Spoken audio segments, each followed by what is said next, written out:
Albert Camus dijo que no hay sino un problema filosófico realmente serio: el suicidio. Lapidario, Camus. Lapidario total.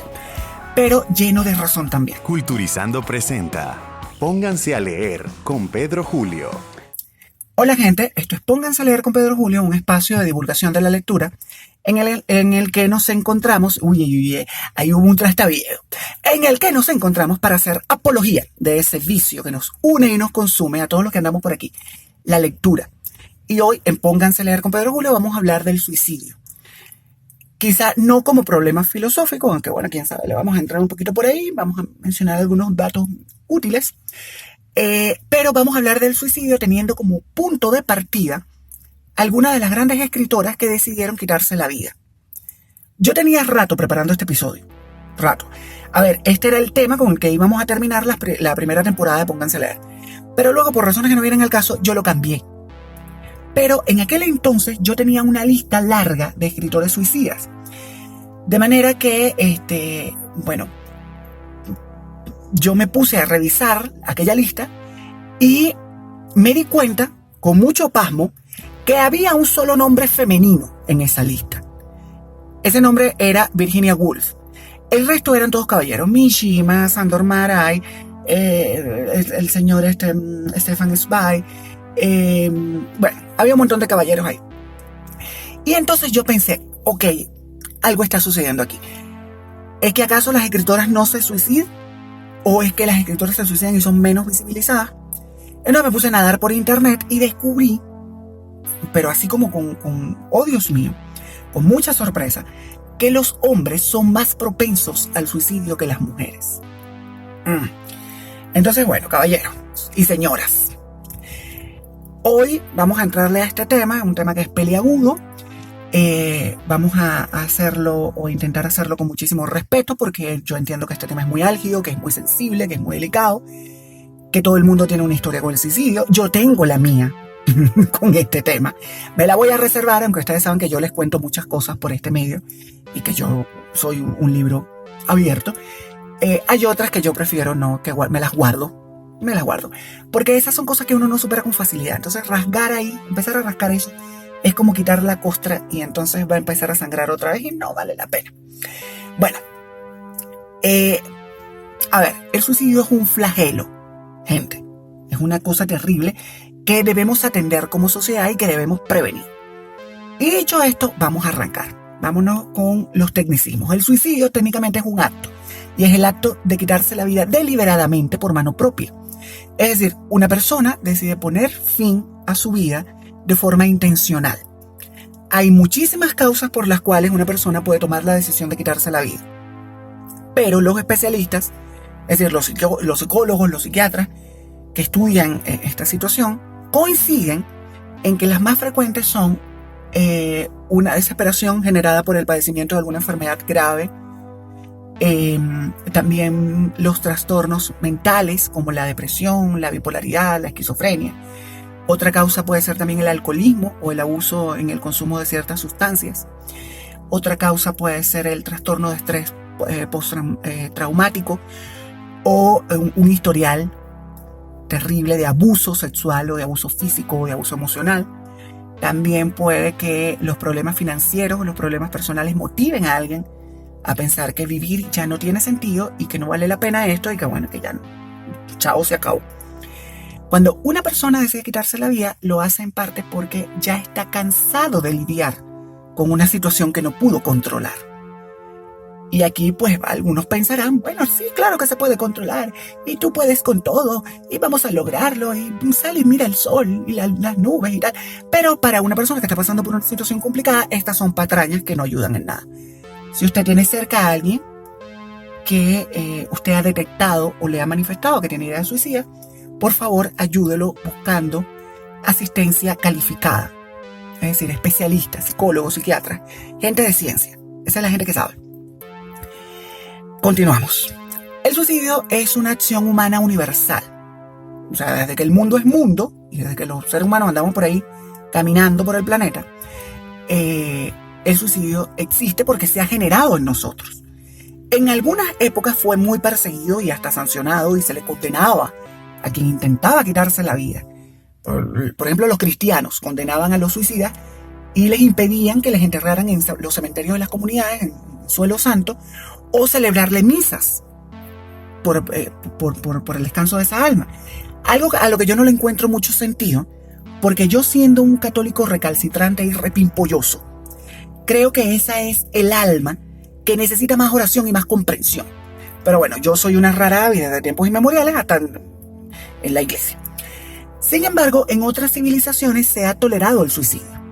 Entonces este es un tema que, a ver, yo insisto que es muy peliagudo, con el que debemos tener una actitud de muchísimo respeto, que no debe juzgarse, sino observarse y de alguna forma intervenir de manera oportuna cuando sea el caso y suceda la cosa que sucede.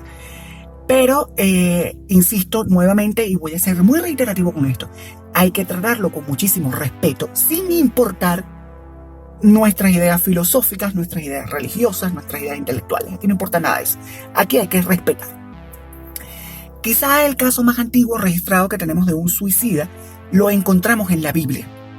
Judas Iscariotes, después que traicionó a Jesús, a su maestro, decidió quitarse la vida y se ahorcó.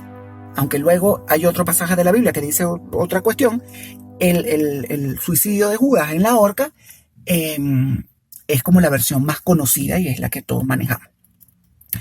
Ahora, si cruzamos el charco y entonces nos venimos al continente americano, las civilizaciones prehispánicas, como los mayas, tenían una diosa del suicidio que era esposa del dios de la muerte. Se llamaba Istap. Y para ellos el suicidio representaba una forma de morir supremamente honorable. Hay otro pueblo que considera también el suicidio como una forma de morir honorable. Es el pueblo japonés, porque los japoneses asocian el suicidio con el respeto a las costumbres. Por ejemplo, si una persona cometía una falta grave, se autoimponía como sanción el suicidio. Y para esta sociedad eso estaba bien visto. Luego están los cristianos, los reyes de la culpa. Y entonces, bueno, aquí la cosa cambia porque los cristianos no consideran que aquí hay algo de honor. Es todo lo contrario, aquí no hay nada de honor. Porque no puede haber honor en quitarse la vida, porque esto es un acto que contraviene a Dios. Y todo lo que vaya en contra de Dios es un pecado mortal. Ahora, para la filosofía, el suicidio plantea preguntas realmente difíciles que los filósofos han intentado responder de diversas maneras. Por ejemplo, como ya mencioné al inicio de este episodio, el ganador del Premio Nobel de Literatura, Albert Camus, utilizó el suicidio para reflexionar sobre el sentido de la vida desde una posición existencial. Y esto lo hizo en un ensayo que yo siempre recomiendo, que yo lo leí en mi época de estudiante de filosofía, que se llama El mito de Sísifo, de Albert Camus. Busquen eso y léanlo, y bueno, y luego reflexionemos un poquito. El dilema del suicidio se plantea también desde la reflexión acerca de si es el suicidio una solución o si la vida ofrece soluciones al problema de la vida misma. El suicidio es muy difícil de delimitar, porque según las características que se le consideren, puede que sea un acto suicida o puede que no, que esas acciones hagan que quede por fuera del acto suicida. O sea, es complejo, es un acto sumamente complejo. Hace unos minutos yo mencioné que me llamó mucho la atención que en la lista, en la primera lista que yo tuve de escritores suicidas, predominaban los nombres masculinos. Y es que según estudios, los hombres son más propensos a suicidarse que las mujeres, pero las mujeres se inclinan más por el intento de suicidio. A ver, Helen Schumacher, en un artículo que se llama ¿Por qué hay más hombres víctimas de suicidio aunque más mujeres lo intentan?, menciona, y esto aquí ella cita datos de la Organización Mundial para la Salud, que casi el 40% de los países registran más de 15 suicidios por cada 100.000 hombres. Y solo 1.5% de esos países que registran los suicidios tienen una tasa mayor entre las mujeres.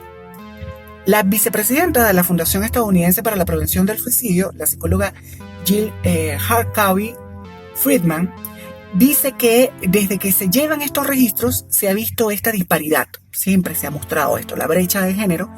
A mí me genera mucha inquietud, porque hay que considerar que las mujeres tienen mayor tasa de diagnósticos en depresión. Quizá esto determine por qué tratan de suicidarse más. En los Estados Unidos, por ejemplo, la tasa de intento de suicidio entre las mujeres adultas es de 1.2 veces superior a la de los hombres. Es decir, que los hombres cuando deciden quitarse la vida suelen tener un poco más de efectividad que las mujeres. Bueno, un poco más, no, mucha más efectividad que las mujeres. La gran Marguerite Duras dijo, y voy a leer textualmente, el suicidio está en la soledad de un escritor. Uno está solo, incluso en su propia soledad, siempre inconcebible, siempre peligrosa. Sí, un precio que hay que pagar por haber osado salir y gritar.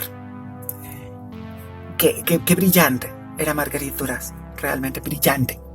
Esa soledad que se tiene por compañera inseparable de los escritores también lo es para las escritoras, a las que a menudo tenemos por mujeres solitarias y misteriosas, que encuentran en la escritura un vehículo, iba a decir un vínculo, pero no es un vehículo, para expresar sus emociones y un espacio de libertad que la encuentran superlativa.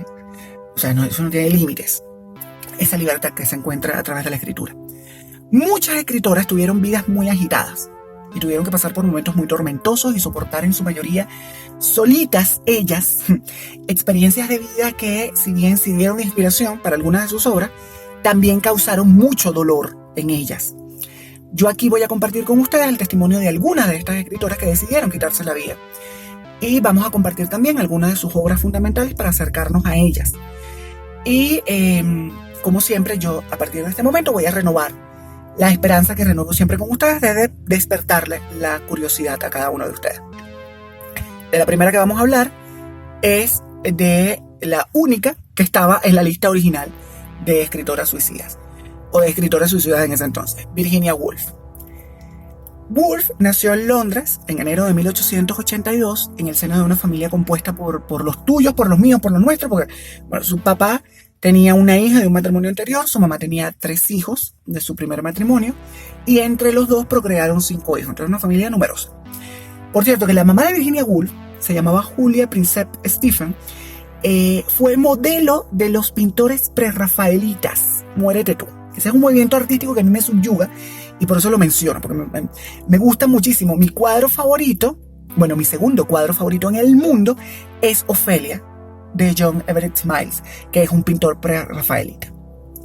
Para matarles la curiosidad, porque seguro deben estar pensando, ¿cuál será el primero? El primero es El nacimiento de la Venus de Botticelli. Ese es el primero. Ya ven que yo soy así como muy renacentista para esas cosas. Bueno, la idea aquí principalmente no es hacer una semblanza de estas escritoras y hablarle yo de sus vidas, no, sino compartir un poco con ustedes las muertes de estas mujeres y referir también algunas de sus obras claves para que ustedes se vayan a leerlas y tengan quizá un acercamiento a ellas a través de este episodio. O si ya se acercaron a ellas, coméntenos a través de las redes sociales de Culturizando o a través de las mías, @PedroCedeno en Instagram y en Twitter, que han leído de estas mujeres. Las primeras obras de Virginia Woolf dan cuenta de una intención muy marcada y muy clara para llevar la narración de las novelas hacia unos límites más allá de los impuestos por los cánones de la época. Como por ejemplo en Fin de viaje, que es de 1915, en el que, bueno, Virginia Woolf nos lleva de viaje, pero un viaje de autodescubrimiento, que es el viaje de autodescubrimiento de la protagonista, que se llama Rachel Beanrice. Aquí, las reflexiones de Rachel, que Rachel va en un barco que era de su papá, ella va rumbo a Sudamérica, hacen que esta novela se convierta quizá en una de las novelas más inteligentes y más satíricas de todos los tiempos. También en esta época, Virginia Woolf escribió Noche y Día en 1919 y El cuarto de Jacob en 1922. Luego entramos en una fase que es como la fase de consolidación del estilo de Woolf, y en esta época, bueno, conseguimos obras como La señora Dalloway, Alfaro, Las olas, Orlando, y en estas obras ella logra expresar los sentimientos más íntimos de los personajes a través del empleo de las metáforas y el uso también de símbolos que reflejan algunos efectos psicológicos. Fantástico, Virginia Woolf. Era una tipa fenomenal para escribir. Escribía muy bien. Pero la obra que me parece que es más representativa de Woolf es el ensayo Una habitación propia, de 1929. Aquí Virginia Woolf hace una crítica por la poca valoración de los derechos de la mujer, sobre todo el derecho al acceso de las mujeres a la educación. Y ustedes ya saben que yo, siendo hijo de una feminista, estoy como empapado de estos temas desde niño. O sea, yo no llegué aquí a la ola feminista hace 3 días, no. Yo desde muchachito estoy escuchando esto, estoy leyendo esto. Y este ensayo me parece que es fundamental que lo lea todo el mundo, no importa su género. Virginia Woolf se quitó la vida el 29 de marzo de 1941. Lo hizo rellenándose los bolsillos del vestido con unas piedras y entonces se zambulló en el río Ouse. Virginia dejó una carta de despedida, en la que le decía a su esposo, y voy a leer un trocito de la carta: creo que voy a enloquecer de nuevo. Siento que no podemos atravesar otro de estos tiempos horribles. Y esta vez no me recuperaré. Comienzo a escuchar voces y no puedo concentrarme. Así que voy a hacer lo que creo que es lo mejor. Virginia Woolf nunca superó las consecuencias del abuso sexual que sufrió a mano de 2 de sus medio hermanos. Y desde niña empezó a mostrar problemas psicológicos que se agudizaron con la muerte de su mamá, luego la muerte de una de sus hermanas y después la muerte de su padre. Ella ingresó varias veces a centros de salud mental. Hoy en día, los especialistas consideran que Virginia Woolf padecía de algún tipo de trastorno bipolar con fases depresivas severas. Ella intentó quitarse la vida antes de lograrlo. Lo hizo en 1913, ingirió 100 gramos de Veronal. Veronal fue, por cierto, lo mismo que consumió el gran poeta maldito de Cumaná, José Antonio Ramos Sucre, al que le dedicamos un episodio en Pónganse a Leer en la primera temporada. Y Joseph Reicha Sadurní, en un artículo publicado en la revista de historia de la National Geographic, que se titula Virginia Woolf, una escritora atormentada, dice, y voy a leer textual: algunos médicos que la trataron atribuyeron a la escritura sus problemas de salud. Algunos de estos médicos le recomendaron incluso que lo dejara, ya que los brotes más fuertes que sufría, que en su diario ella definía como la ola o el horror, se producían tras el gran esfuerzo que le suponía escribir. A pesar de estas recomendaciones, Virginia siguió escribiendo, aunque a veces tuvo periodos de inactividad. Gracias a que no dejó de hacerlo, nos ha legado una obra sorprendente, vasta y original. Bendito sea Dios que Virginia Woolf no les hizo caso a estos médicos, porque ella estaba convencida de que era imperioso que las mujeres escribieran y que era necesario también que cada vez hubiera más mujeres que escribieran. Y hacía un énfasis muy marcado en la diferencia de estilos entre la escritura de los caballeros y de las mujeres. De hecho, ella llegó a decir: sería una lástima terrible que las mujeres escribieran como los hombres, o vivieran como los hombres, o se parecieran físicamente a los hombres, porque 2 sexos son ya pocos, dada la vastedad y la variedad del mundo. ¿Cómo nos las arreglaríamos, pues, con uno solo? ¿No debería la educación buscar y fortalecer más bien las diferencias que no los puntos de semejanza? Fantástica esta mujer. La reflexión la voy a dejar ahí. De la otra que vamos a hablar en este episodio es de Flora Alejandra Pizarnik. Ya el nombre completo de Alejandra Pizarnik es una declaración de genialidad. Alejandra Pizarnik nació en Avellaneda, una ciudad de la provincia de Buenos Aires, en abril de 1936. Ella nació en el seno de una familia de inmigrantes de Europa Oriental. De chama ella estudió filosofía y estudió letras en la Universidad de Buenos Aires y luego estudió pintura. En la década de los 60 del siglo pasado, Alejandra vivió en París y en la Ciudad Luz trabajó en algunas revistas y editoriales francesas y estudió historia de la religión y literatura francesa en la Sorbona y tradujo también obras de poetas francesas. Yo creo que Alejandra Pizarnik y yo hubiéramos sido muy panas. Teníamos intereses similares y vivíamos el despecho de una forma parecida. Bueno, cuando regresó Alejandra a Argentina, publicó 3 de sus principales volúmenes: Los trabajos y las noches, de 1965, en donde deja constancia de su rigor a la hora de construir los versos. A ver, para Alejandra Pizarnik la poesía era también como una arquitectura, ¿no? Como un ejercicio arquitectónico.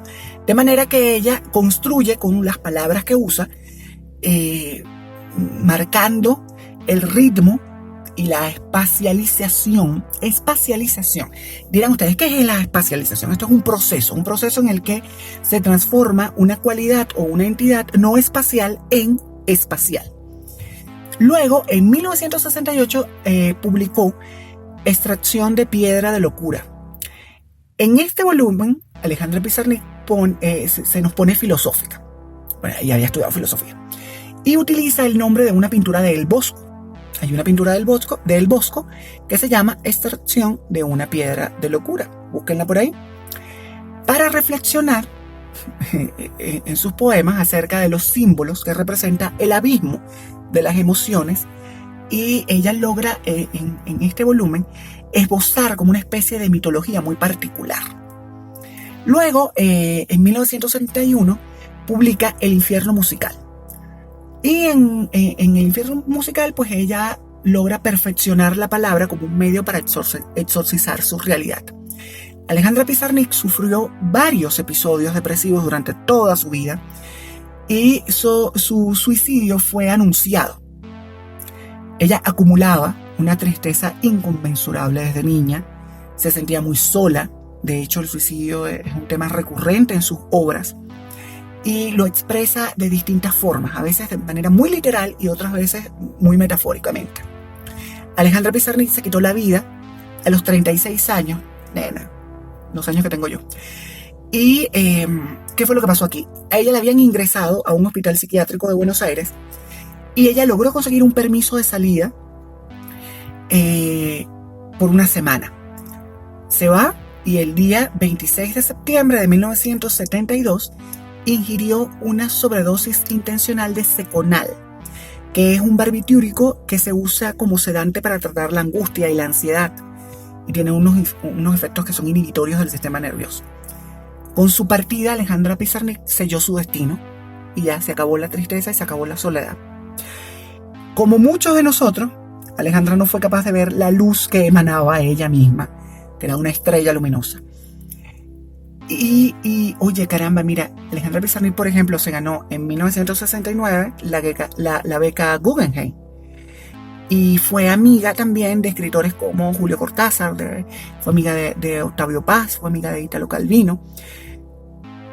Fue una tipa fantástica que escribía muy bien, pero que no logró superar todas estas situaciones que le avasallaban.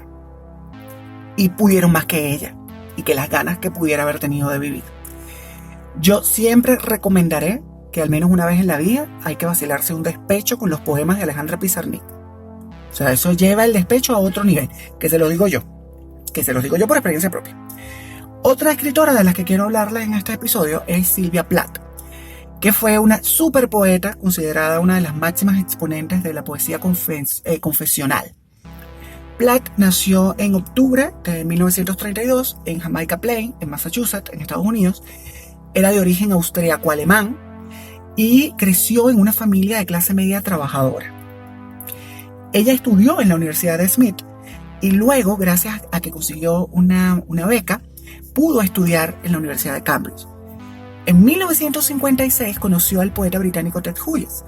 Oh Dios, mi pronunciación. Bueno, he tenido avances significativos en la pronunciación, pero Ted Hughes. Y ese mismo año se casaron en Londres, unos meses después de haber conocido a este caballero. Sylvia Plath empezó a publicar en la década de los 60. Y lo primero que vio la luz de estas cosas que ella producía fue El Coloso en 1960. Aquí se trasluce como un estilo muy meticuloso. 5 años después, ella publica Ariel, en 1965, que está considerado como su mejor libro de poemas. Aquí hay mucho ensimismamiento, aquí hay una poesía que hace apología del recogimiento, de la intimidad de sí misma. Es como como desentenderse de lo que pasa en el mundo exterior. En 1963 ella publicó una novela. La novela se llama Campana de Cristal. Y lo hizo bajo un seudónimo. No firmó como Sylvia Plath, firmó como Victoria Lewis. En esta novela de corte autobiográfico, Plath nos lleva por un camino descendente, que es el mismo camino descendente que transita la protagonista, que lidia con una enfermedad mental muy parecida a la de la propia Sylvia. Hoy se piensa que pudo ser un trastorno bipolar o una depresión. Sylvia Plath recibió terapia contra la depresión, contra esa depresión. Y a finales de agosto de 1953, ella intentó suicidarse ingiriendo una sobredosis de unas pastillas para dormir de su mamá. No lo consiguió y 10 años después, a principios de 1963, mientras vivía en Londres, agobiada por la precariedad económica, dedicada por entero a su poesía, pero bueno, esto no era suficiente. Sylvia Plath dejó a sus 2 hijitos, a Frida y a Nicholas, que tenían 3 años y 1 año respectivamente. Los dejó dormidos y metió la cabeza en el horno para quedarse ella también dormida con el efecto del gas. Sylvia Plath se quitó la vida en el año 63, pero en 1982 se ganó el premio Pulitzer y se lo ganó por la calidad de su obra confesional y de sus poemas, en los que ella plasmaba y dejó constancia de esas luchas internas y de esas depresiones. La obra por la que se ganó el premio Pulitzer después de muerta fue sus poemas completos, que los editó su viudo en 1981. También luego se editó su correspondencia entre 1950 y 1963. También se editaron otras obras póstumas, por ejemplo, Cruzando el agua, Árboles de invierno, Johnny Panic y la Biblia de sueños, libros de cuentos. Hubo muchas obras que se vieron luego de la muerte de Sylvia Plath y que, bendito sea Dios, las tenemos para darnos banquete con lo que escribió esta mujer, que era sencillamente bueno, con muchísima calidad, con una muy alta calidad. Gente, yo siento que nos agarró el cerebro y yo podría estar aquí horas hablando con ustedes, pero ustedes se cansarían y entonces van a perder el interés y van a dejar de escuchar esto. Y esa no es la idea. Entonces, ¿qué propongo yo? Vamos a hacer un corte aquí y en el próximo episodio de Pónganse a leer con Pedro Julio vamos a abordar entonces a la argentina Alfonsina Storni, a la chilena Teresa Wills Montt, a la estadounidense Ann Seton y a la venezolana Millo Bestrini. Todas estas mujeres son ahora estrellas luminosas en el firmamento de los escritores y de los poetas. Sus obras son oro molido, o sea que merecen ser devoradas por ustedes y recordadas siempre por sus producciones y por la altísima calidad de esas producciones. Sin embargo, el hecho de que estas mujeres decidieran quitarse la vida siendo realmente talentosas debería despertar en nosotros un sentido reflexivo. A ver, gente, el suicidio es un problema de salud pública importante, pero muchas veces está como por debajo de la alfombra, porque el suicidio está rodeado de un montón de estigmas y de mitos y de tabúes y de pacatería, y entonces no hablamos de esto. Según la Organización Mundial de la Salud, cada año más de 700.000 personas se quitan la vida, y generalmente se quitan la vida tras numerosos intentos de suicidio, lo que corresponde a una muerte cada 40 segundos. Esto, insisto, cifras de la Organización Mundial para la Salud. Cada caso de suicidio es una tragedia que afecta gravemente no solo al individuo, sino también a la familia y a la comunidad. Por eso yo creo que hay que sensibilizarse con esto y hay que estar atentos también a las señales y hay que ser empáticos y hay que tener a la mano los números y los contactos para tender la mano. Y hoy puede ser mi hermano, pero mañana podría ser yo. Y ojo, esto no lo digo con ninguna intención moralizante, ni evangelizadora, ni nada por el estilo, sino como un comentario de alguien que se sabe vulnerable y que sabe que, bueno, que los seres humanos somos vulnerables. Bueno, gente, nos vamos, nos escuchamos pronto para seguir con estas escritoras suicidas, pero antes les recuerdo la consigna, ya la saben ustedes, pónganse a leer. Culturizando presentó Pónganse a leer con Pedro Julio. Una producción de culturizando.com.